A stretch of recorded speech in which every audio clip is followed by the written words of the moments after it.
যদি জান্নাত চাই বেশি কিছু করতে হবে না। এই উম্মতের থেকে আল্লাহ বেশি চায়।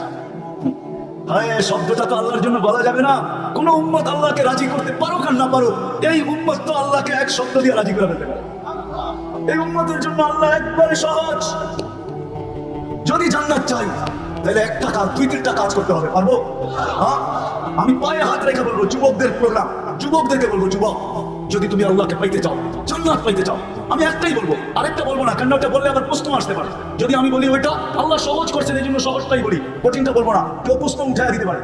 আমি যদি বলি আল্লাহর গোলামি করো, তাহলে এখানে কেউ প্রশ্ন উঠায় দিতে পারে যে আল্লাহকে তো চোখে দেখা যায় না, কানে তার কথা শোনা যায় না, ধ্যান ধারণায় আনা যায় না, বর্ণনা দিয়ে শেষ করা যায় না, আমি আল্লাহর গোলাম হবো তো হবো কিনা? ঠিক না? প্রশ্ন আসে না? আসে না? হ্যাঁ, আসে না? আসে না? যদিও আতিউল্লাহ কোরআনে আছে, তো আল্লাহ সহজ করছেন। আল্লাহ ওনার প্রশ্ন মেনে নিছেন, আল্লাহ বলছে দরকার নাই, আমার বন্ধুর গোলাম হইলেই আমার গোলাম মেনে নিব। আতিউর রাসূল।